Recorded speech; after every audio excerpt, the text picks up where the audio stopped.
Saya mau nanya sekalian Bung Imad, Anda kenapa nggak berbunyi? Ada apa? Saya kalau ditanya kenapa, ya mesti ada apa-apa gitu, ada apanya gitu, ada apanya dong kan gitu ya.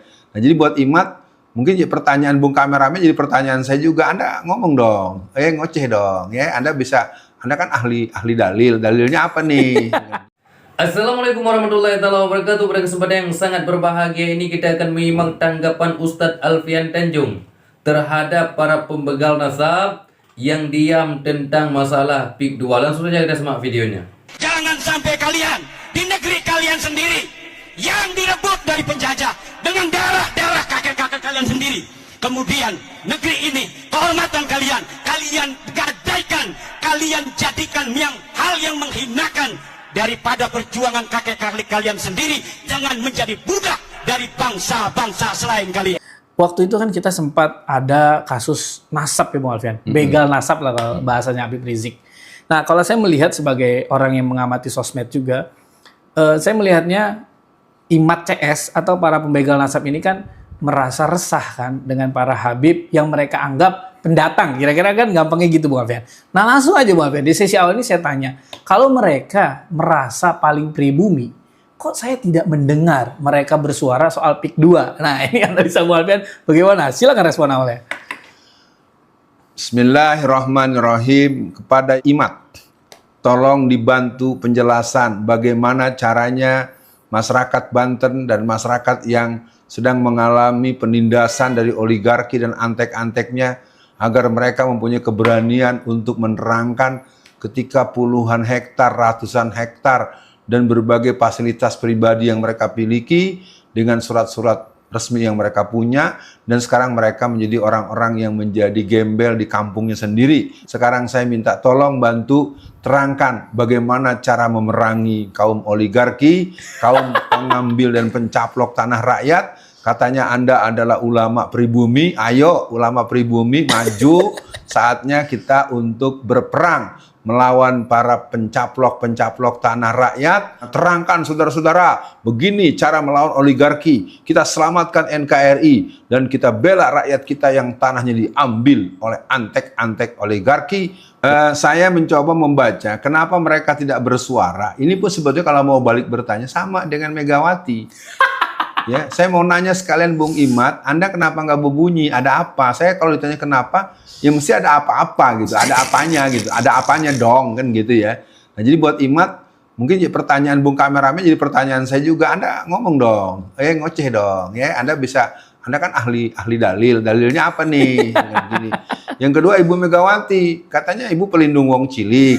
Kok Ibu nggak ada suaranya, ya? Ayo teman-teman PDIP seluruh Indonesia, ayo berbunyi. Emang ada masalah apa dengan aguan ente pada diem? Jadi kira-kira Bung kameramen itu respon saya Bung kameramen? Ya Bung Alfian, di sesi tengah ini sebetulnya itu yang saya ingin tanyakan kembali. Yang awalnya kan ngaku paling pribumi itu Imad dan para pembegal nasab nih Bung Alfian. Nah yang kedua PDIP Bung Alfian, dia kan yang paling katanya ya kampanyenya selalu membela wong cilik. Ketika wong cilik tanahnya dirampas, orang yang dipenjara juga disiksa, mereka nggak bersuara. Nggak bisa dong pakai alasan pusing lagi ngurusin Asto, nggak bisa. Tetap dong sebagai partai yang pernah menang pemilu harusnya turun dong. Yang ketiga nih, yang pertama kan yang aku pribumi dan pembegal nasab Bung Alfian. Yang kedua PDIP. Nah yang ketiga nih Bung Alfian sebagai warga Banten, di sesi tengah ini saya ingin tanya kemana Bung Alfian? Keluarga Atut dan dinasti Atut. Apakah karena kalah pemilu terus ngambek akhirnya ngediemin aja? Harusnya kan ngelawan dong. Kan yang menang kemarin ini pendukung PIK 2. Gimana Bung Alfian sesi tengah ini? Pemirsa, saya coba jawab sesi tengah dari bagian ketiga. Kemana keluarga Atut? Mudah-mudahan keluarga Atut tidak sedang atut gitu ya, sehingga dia atut-atutan gitu kan. Nah, yang jelas saya ingin sedikit menyampaikan kabar buat masyarakat seluruh Indonesia. Memang Airin dan Ade sebagai pasangan yang ditengarai secara riset, secara kualitatif maupun kuantitatif dari lembaga survei dan lembaga-lembaga riset lainnya, beliau berdua itu ditengarai menang di atas 60-70%. Nah, faktanya mereka kalah dan pemenangnya bisa menembus angka 60%. Ini jelas ada sesuatu.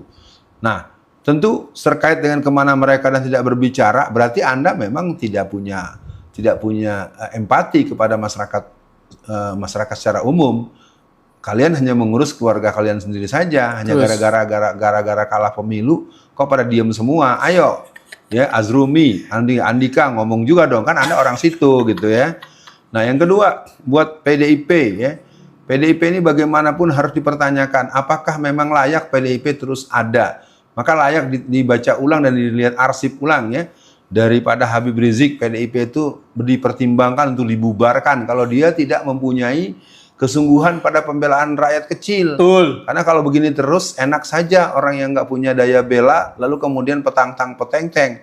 Nah buat Pak Imad, yang jelas Anda harus introspeksi diri.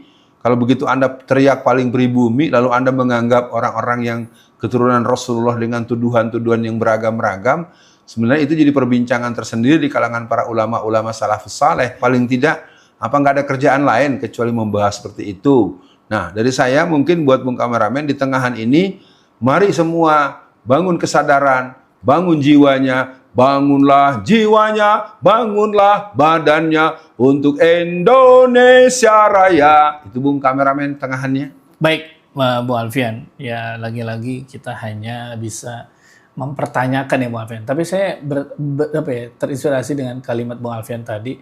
Ya kalau mereka nggak ngapa-ngapain berarti ada apa-apanya nih Bu Alfian. Apakah mereka tangannya dan kaki-kakinya sudah tidak bisa bergerak karena mungkin selama ini dibiayai terus atau apalah.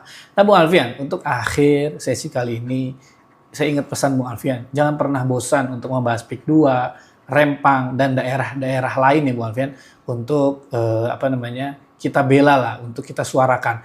Jadi mungkin untuk akhir sesi kali ini Bung Alfian, saya rasa masih banyak PSN lain atau daerah lain yang terdampak dari PSN ini yang belum bersuara. Jadi mungkin untuk akhir sesi kali ini pesan Bung Alfian, untuk seluruh masyarakat Indonesia, ayo bersuara yang daerahnya terdampak, yang daerahnya dirampas. Di PIK 2 tuh kemarin kalau nggak salah ada kabar bagus juga, pasir ya, truk pembawa pasir ada yang diusir kalau tidak salah. Jadi mungkin untuk closingnya silakan pesan Bung Alfian untuk seluruh mas. Saya ingin mengawali dengan pendapat Bung Kameramen yang menyebut-nyebut bahwa saya mengatakan jangan pernah bosan.